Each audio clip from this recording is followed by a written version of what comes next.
हम आपको बताएं, बीएलओ की हार्ट अटैक से मौत हो गई। हम आपको एक बार पुनः बताना चाहेंगे, बीएलओ के परिजनों का एसडीएम तहसीलदार पर आरोप है, मानसिक दबाव बनाने का आरोप है और उनका कहना है कि मानसिक दबाव यहां पर साफ बनाया गया।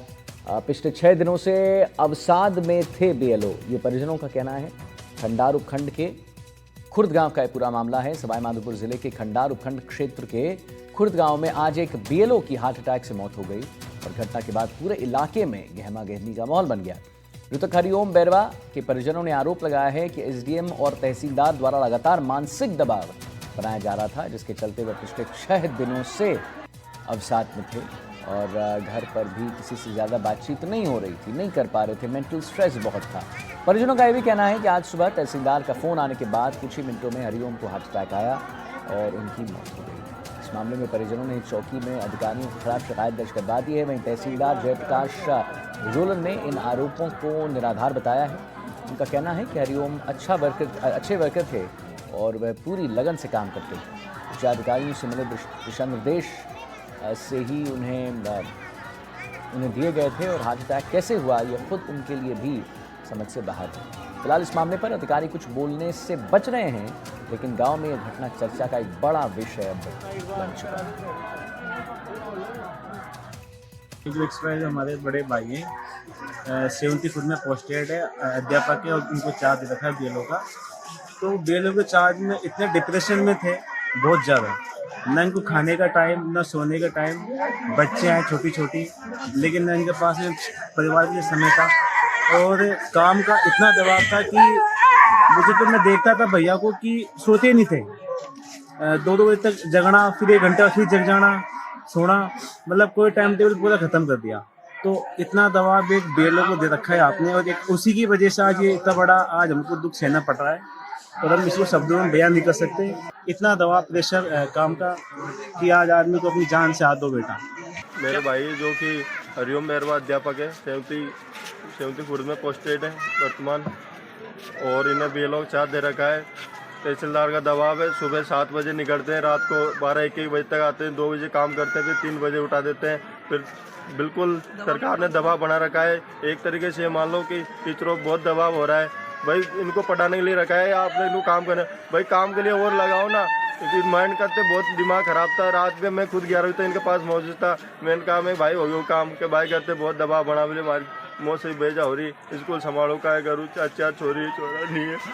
और सुबह मेरी आंखों के सामने नारे थे, तेल लगा रहा खुद में खुद ही यही हो वरंडा में। मैं सोची भाई तेल लगा मेरे के नीचे कंगू कर रोज उठाव लग रहा, यही हो गया।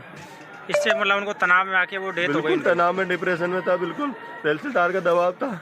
हमने इनकी सहायता के लिए अतिरिक्त बीएलओ भी लगाए हैं, वॉलंटियर्स भी लगाए हैं और अच्छी तादाद में जो हमारे इंफॉर्मेशन असिस्टेंट्स हैं वो भी प्रोवाइड किए हैं। इसका मकसद ही ये है कि इनका जो वर्कलोड है, हम भी समझते हैं कि एसआईआर में एक समय सारणी है, उसके हिसाब से आउटपुट देना है। राष्ट्रीय महत्व का ये एक समयबद्ध कार्यक्रम है।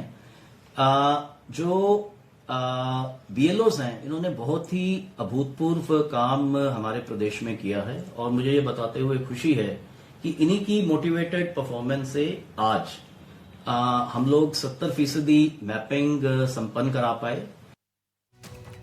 और अंतर उपचुनाव मामले पर सियासत अब तेज हो चुकी है। राधा मोहन के बयान पर प्रताप सिंह खाचरियावास का पलटवार आया है। जैसे बिहार सेट किया गया वैसे ही अंता भी सेट कर देते। तो अंता सीट पर हमने कांग्रेस पर एहसान किया, ये राधा मोहन जी का कहना था। उन्होंने कहा था कि ये तो एक बड़ा तमाचा है कांग्रेस पार्टी पर, अगर चाहते तो हम 2 मिनट में अंता उपचुनाव को अपनी जेब में भर लेते। तो इस पर प्रताप सिंह खाचरियावास जो कांग्रेस से हैं, उनका कहना है कि हाँ ये सही कह रहे हैं, जैसे बिहार को सेट किया वैसे ही अंता भी सेट कर देते।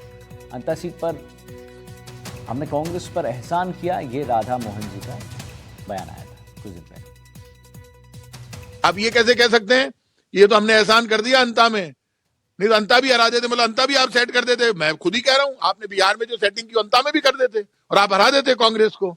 ले ऐसे राज चोरी कर करके भागोगे ना तो महलों में से निकाल के ले आएंगे बाहर, कोई नहीं डर रहा आपसे। जब राज की और वोट की चोरी होने लगे तब लोग मौत की परवाह नहीं करते, तब जिंदगी जीने के लिए मौत से लड़कर सरकारों को हराते हैं। और वो वक्त अब आ गया जब देश में टकराव खड़ा होगा, राहुल गांधी के नेतृत्व में लड़ेंगे, लेकिन एसआईआर के नाम पर, ईवीएम के नाम पर वोट की चोरी को रोकेंगे। तो की ओर चलेंगे। शराब की दुकान पर मारपीट हुई है। आपको बताएं, तय वक्त के बाद शराब बिक्री का विरोध यहां पर हुआ और मारपीट का मोहल्ले वासियों ने विरोध किया है। शराब ठेका कर्मियों पर मारपीट का आरोप है। ठेका कर्मियों पर छेड़छाड़ का भी आरोप है और मारपीट हमले में एक शख्स घायल हुआ है। घायल को सदात अस्पताल में भर्ती करवा दिया गया है। मौके पर 2 थानों की पुलिस भी तैनात रही। तो टोंक में शराब की दुकान पर मारपीट हुई। तय वक्त के बाद शराब बिक्री का विरोध हुआ। मारपीट का मोहल्ले वासियों ने विरोध किया है। शराब ठेका कर्मियों पर मारपीट का आरोप है। एक बार आपको हम बता दें, ठेका कर्मियों पर छेड़छाड़ का भी आरोप है। मारपीट हमले में एक शख्स घायल हुआ। घायल को सदात अस्पताल में भर्ती करवा दिया गया है। मौके पर 2 थानों की पुलिस यहाँ तैनात थी। हम लोग आए थे जो काफ़ी भीड़ भड़ा के इकट्ठा था, उनको समझाया और दरवाज़ा खोला तो पीछे के गेट से शायद भाग गए। अब जैसे भी रिपोर्ट आएगी उनको मेडिकल करवाएगा मजरूब का, जैसी रिपोर्ट होगी कार्रवाई की जाएगी। हम लोगों ने, मेरे छोटे भाई गौरव ने विरोध किया। विरोध करने के बाद भी क्या है कि ठेके के सेल्समैन या मालिक वगैरह जो 2-4 लोग अंदर बैठे हुए थे, उन्होंने कहा आप कौन होते हो विरोध करने वाले, मेन रोड है, लोग जाएंगे आएंगे, आप कौन विरोध करने वाले होते हैं। तो इस विरोध के चक्कर में मेरे परिवार लोगों के साथ में जाके इन्होंने मारपीट करी घर में घुस के और 2-4 लोग घायल भी हो गए। वो अभी हॉस्पिटल में भर्ती है।